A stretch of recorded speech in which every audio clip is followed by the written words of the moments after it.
দেখো ভাবি, আমি অত সব বুঝি না। বিয়ে যদি করতে হয় তোমাকেই করব বলে আমার দেবর সজীব খাটের উপর বসে পড়ল। আমি তার পাশে বসে বললাম, তুমি আমার ভেতর কি পেয়েছো যে আমাকে ছাড়া অন্য কাউকে বিয়ে করতে চাচ্ছ না? তোমার প্রশ্নের উত্তর দিতে আমি বাধ্য নই। আমার এক কথা, মা যতই আমাকে অন্য মেয়ের সাথে বিয়ে দেওয়ার চেষ্টা করুক, আমি তোমাকে ছাড়া অন্য কাউকে কবুল বলবো না। দেখো সজীব, আমি তোমার বড় ভাইয়ের বউ, এটা কখনোই সম্ভব না। আমার বড় ভাই বেঁচে থাকলে সম্ভব হতো না, এখন তো আমার বড় ভাই বেঁচে নেই, তাই আমি চাই তুমিও বিয়েতে রাজি হয়ে যাও। আমি যখন সজীবকে কথাগুলো বোঝাচ্ছিলাম তখন সজীবের দরজার বাহির থেকে দাঁড়িয়ে সব কথা শুনছিল আমার ছোট ননদ প্রিয়াঙ্কা। সজীবের কথার উত্তরে আমি আবার সজীবকে বললাম, তুমি চাইলে তো হবে না ভাই, সমাজ বলে একটা কথা আছে। তোমরা যে সমাজের কথা বলো আমি সেই সমাজকে ঘৃণা করি। সমাজের কথায় আমার কিচ্ছু যায় আসে না। আমার এক কথা, যদি বিয়ে করতে হয় তোমাকেই করব। প্লিজ ভাই, একটু বোঝার চেষ্টা করো। আমার ছোট্ট একটা মেয়ে রয়েছে, আত্মীয় স্বজনেরা সবাই ছিছি করছে। আমার কথা শুনে সজীব বলল, আমরা কি আত্মীয় স্বজনের খাই না পড়ি? আমি কোনো আত্মীয় স্বজনের ধার ধারি না। যেহেতু বিয়েটা আমার, তাই সিদ্ধান্ত নেওয়ার অধিকারটাও আমার। এতক্ষণ ধরে প্রিয়াঙ্কা আমাদের কথাগুলো শুনে এসে এবার আমার শাশুড়ির রুমের দিকে চলে গেল।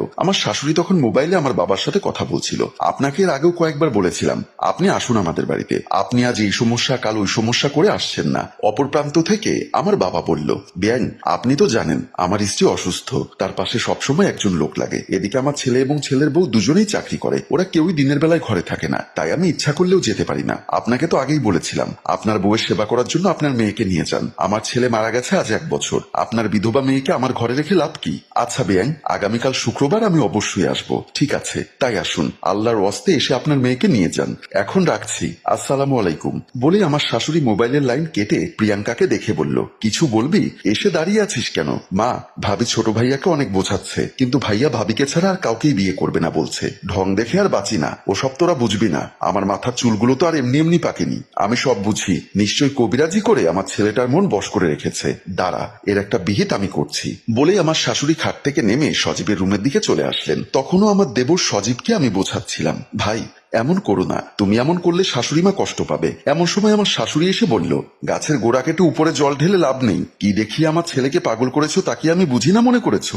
শাশুড়ি মায়ের মুখে এমন কথা শুনে আমার দেবর সজীব বলল, তোমার অত সব বুঝতে হবে না, তুমি এক্ষুনি ঘটককে না করে দাও। যদি আমাকে বিয়ে করাতে চাও তাহলে ভাবির সাথে আমার বিয়ে ঠিক করো। তুই যদি ওকে বিয়ে করিস তাহলে আমার মরা মুখ দেখবি, আর যদি আমার ভাবির সাথে বিয়ে না দাও তাহলে আমার মরা মুখ দেখবে। বলে সজীব খাট থেকে নেমে চলে গেল। রাতে আমি আমার মেয়েকে নিয়ে শুয়েছিলাম, কিছুতেই ঘুম আসছে না। সমাজ, আত্মীয় স্বজন সবাই আমাকে দোষারোপ করছে। সবাই ভাবছে সজীবের সাথে আমার অবৈধ সম্পর্কের কারণে আমি আমার স্বামীকে মেরে ফেলেছি, কিন্তু না, সজীবকে বরাবরই আমি আমার ছোট ভাই ভেবে এসেছি। আমার সাথে যে সজীবের কোনো ধরনের সম্পর্ক আছে তাও না। আমি না পারছি সজীবকে বোঝাতে, না পারছি আমার শাশুড়ি মাকে বোঝাতে। আমার স্বামী মারা যাওয়ার পর আমি মনে মনে সিদ্ধান্ত নিয়েছিলাম আমি আর কখনো বিয়ে করব না। স্বামীর ভিটা